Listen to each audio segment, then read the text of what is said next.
हम कहाँ से चले थे और कहाँ पहुँचे। यात्रा यही है।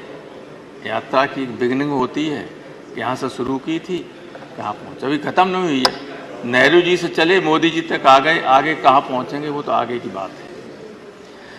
मैं 2, 3, 4 उदाहरण दूंगा। ये ज्ञान देने के लिए आज खड़ा नहीं हूँ।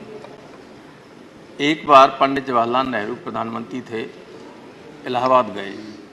समाजवादी युवजन सभा के लोग जनेश्वर मिश्र, मोहन सिंह, ब्रजभूषण तिवारी के नेतृत्व में उन्होंने काले झंडे दिखाए थे। नेहरू जी ने अपनी गाड़ी रुकवाई, उतर के आए, बोले इन लड़कों को बुलाओ, और पूछा कि भाई क्यों काले झंडे दिखा रहे। लड़कों ने कहा कि हमारे यूनिवर्सिटी की फीस बढ़ा दी और हॉस्टल की फीस बढ़ा दी। हम गरीब लड़के आसपास के गांव के जहाँ रहते हैं हॉस्टल में कोई पढ़ने की स्थिति में नहीं। नेहरू जी ने तब सेंट्रल यूनिवर्सिटी नहीं थी, लेकिन पंडित जी तो वहाँ के लिए कह ही सकते, तो कोई बात नहीं। नेहरू जी ने कहा कि भाई वाइस चांसलर को बुलाओ। बीसी से कहा कि आपने फीस क्यों बढ़ा दी। कल तक ये आदेश वापस हो जाना चाहिए। आदेश वापस हो गया। एक बार जनेश्वर जी को इलाहाबाद यूनिवर्सिटी के वाइस चांसलर ने बाहर निकाल दिया, एडमिशन दोबारा ले नहीं रहे। पंडित कमलापत त्रिपाठी उत्तर प्रदेश से शिक्षा मंत्री थे। पंडित जी के पास लड़के गए तो उन्होंने बीसी से कहा कि इसे दाखिला दीजिए, कि नहीं ये लड़का आंदोलन बहुत करता है। तो पंडित कमलापत त्रिपाठी ने कहा कि आंदोलन नहीं करेंगे तो नेता कैसे निकलेंगे इस यूनिवर्सिटी से, और दाखिला किया। फिर जनेश्वर जी इस देश के कई मंत्रालयों के मंत्री भी रहे। मैं कहना ये चाहता हूं कि उस अब 300 दिन से ज़्यादा से लड़के इलाहाबाद यूनिवर्सिटी में अनशन किए हुए हैं कि स्टूडेंट यूनियन का गठन होना चाहिए, चुनाव होना चाहिए। 300 दिन से ज़्यादा हो गए, बैठे हुए हैं, कोई सुनने वाला नहीं। अभी दिल्ली यूनिवर्सिटी में होने जा रहे हैं स्टूडेंट यूनियन के चुनाव, लेकिन सेंट्रल यूनिवर्सिटी है प्रयागराज यूनिवर्सिटी, उसमें नहीं करने जा रहे। और 2 उदाहरण और देंगे, रूपाला साहब नाराज मत होना। पूर्वांचल उसका एक्सप्रेस का उद्घाटन करने प्रधानमंत्री जी गए। हमारे मुख्यमंत्री उनको रिसीव करने के लिए खड़े हुए थे, तो स्वाभाविक गाड़ी आगे चली गई, हमारा मुख्यमंत्री पैदल पीछे पीछे चला। तो कब तक चलता रहा।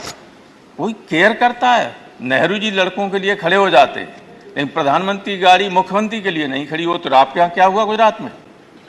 उत्तर प्रदेश के चुनाव के बाद अगले दिन ही या दूसरे दिन गुजरात में प्रधानमंत्री का रोड शो था।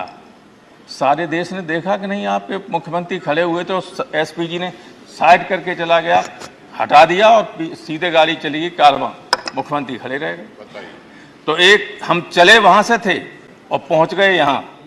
इसलिए अब विचार कीजिए कि डेमोक्रेटिक सिस्टम को कायम रखना है कि नहीं रखना है। नए सदन में जा रहे हैं, इसमें तो बहुत बड़े बड़े लोग रहे, बहुत बड़े मन के लोग रहे, बहुत उच्च कोट की यहाँ बहसें हमेशा हुई हैं।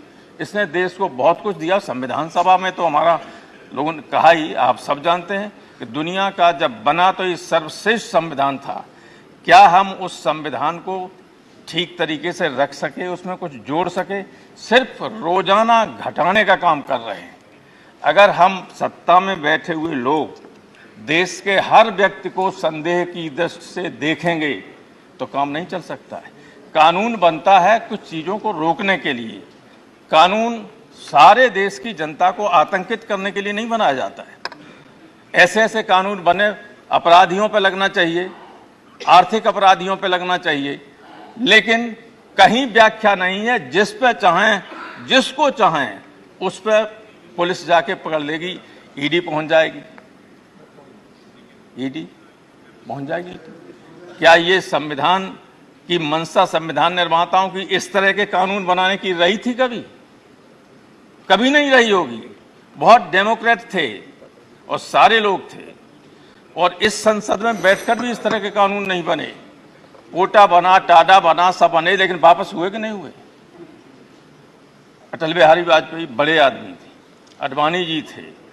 यहाँ उस सदन में इंद्रजीत गुप्ता, सोमनाथ चटर्जी से लेके बहुत बड़े बड़े लोग थे विपक्ष में, डॉक्टर लोहिया रहे और पहले रहे, संविधान सभा में तो थे ही सारी इंटेलेक्चुअल क्रीम देश की, लेकिन उसके बाद भी बहुत बड़े लोग रहे, अच्छे कानून बने।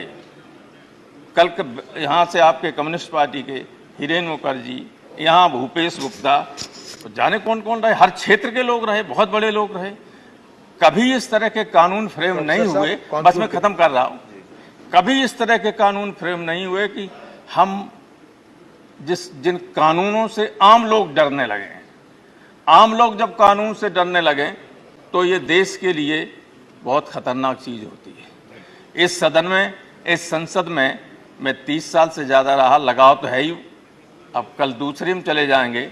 हम ईश्वर से यही प्रार्थना करें कि नए संसद भवन में जो भी आगे चल के नए लोग आए, उनमें से कुछ बड़े लोग पैदा हों और देश के संविधान को, देश की व्यवस्था को ठीक रास्ते पर ले चलें।